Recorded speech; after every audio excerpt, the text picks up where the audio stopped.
നമസ്കാരം അച്ചംവീസ്. നമ്മൾ കഴിഞ്ഞ വീഡിയോയിൽ പറഞ്ഞിരുന്നു ശ്രീനാരായണ ഗുരുദേവൻ്റെ വിവാഹത്തെക്കുറിച്ചും മരണത്തെക്കുറിച്ചും നമ്മളൊരു വീഡിയോ ചെയ്യും എന്ന് പറഞ്ഞിരുന്നു. അപ്പോൾ ഈ വീഡിയോയിൽ നമ്മൾ ചർച്ച ചെയ്യുന്നത് അദ്ദേഹത്തിൻ്റെ സമാധിയെക്കുറിച്ചാണ്. അപ്പോൾ നമ്മൾ ഓൾറെഡി അദ്ദേഹത്തിൻ്റെ വിവാഹത്തെക്കുറിച്ച് പറഞ്ഞു കഴിഞ്ഞു. ഈ കഴിഞ്ഞ ദിവസം എൻ്റെ സാമാന്യം വിവരവും വിദ്യാഭ്യാസവും ഒക്കെ ഉള്ള ഒരു സുഹൃത്ത് ഈ രണ്ട് കാര്യങ്ങളെക്കുറിച്ചും ഒരു സംശയം ഉന്നയിക്കുകയുണ്ടായി. അതാണ് ഈ വീഡിയോകൾ ചെയ്യാനുള്ള കാരണം.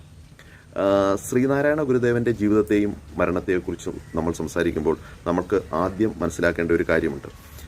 ശ്രീനാരായണ ഗുരുദേവൻ മനുഷ്യ നന്മയ്ക്കായി പിറന്ന, അല്ലെങ്കിൽ മനുഷ്യൻ്റെ ഒരു കൂട്ടം മനുഷ്യരുടെ മോചനത്തിനായി പിറന്ന ഒരു ദിവ്യ പുരുഷനാണെങ്കിലും അദ്ദേഹം ഒരിക്കലും ഒരു മായാജാലക്കാരനോ അല്ലെങ്കിൽ ശൂന്യതയിൽ നിന്നും വിഭൂതി സൃഷ്ടിക്കുന്ന ഒരു ഇന്ദ്രജാലക്കാരനോ ഒരു ആൾ ദൈവമോ രോഗശാന്തി ശുശ്രൂഷകനോ ഒന്നുമല്ല. അദ്ദേഹം പച്ചയായ ഒരു മനുഷ്യനാണ്, ഒരു നവോത്ഥാന നായകനാണ്. അദ്ദേഹം അവസാനമായി പങ്കെടുക്കുന്ന ഒരു പൊതുചടങ്ങ് 1928 ജനുവരി 18 കോട്ടയത്ത് വെച്ച് നടക്കുന്ന SNDP യോഗത്തിൻ്റെ പ്രത്യേക സമ്മേളനമാണ്. അതിന് വളരെ കാലം മുമ്പ് തന്നെ അദ്ദേഹത്തിന് വാർദ്ധക്യ സഹജമായ അസുഖങ്ങൾ അദ്ദേഹത്തെ അലട്ടുന്നുണ്ടായിരുന്നു.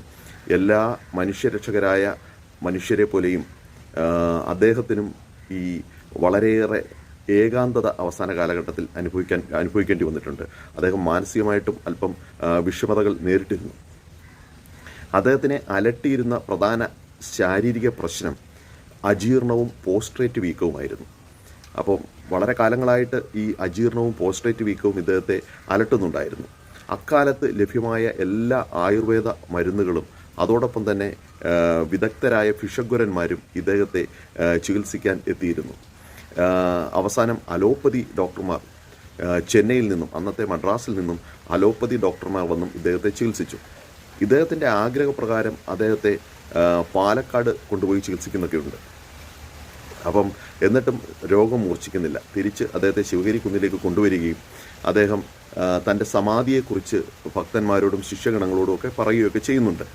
അപ്പം 1928 സെപ്റ്റംബർ 20 സാധാരണ ദിവസം പോലെ ആയിരുന്നില്ല. അന്ന് നല്ല മഴ പെയ്യുന്ന ഒരു ദിവസമായിരുന്നു.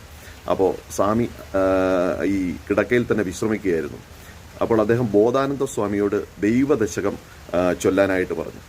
പതിഞ്ഞ സ്വരത്തിൽ ബോധാനന്ദ സ്വാമികൾ ദൈവദശകം ചൊല്ലിക്കൊടുക്കുന്നുണ്ട്. അങ്ങനെ കുറേ സമയം അങ്ങനെ ദൈവദശകം കേട്ട് കഴിഞ്ഞ് അദ്ദേഹത്തിൻ്റെ കണ്ണുകൾ പതുക്കെ അടയുകയാണ് ചെയ്തത്. ഇത് കൊല്ലവർഷം 1104 കന്നി 5 ഈ സമാധി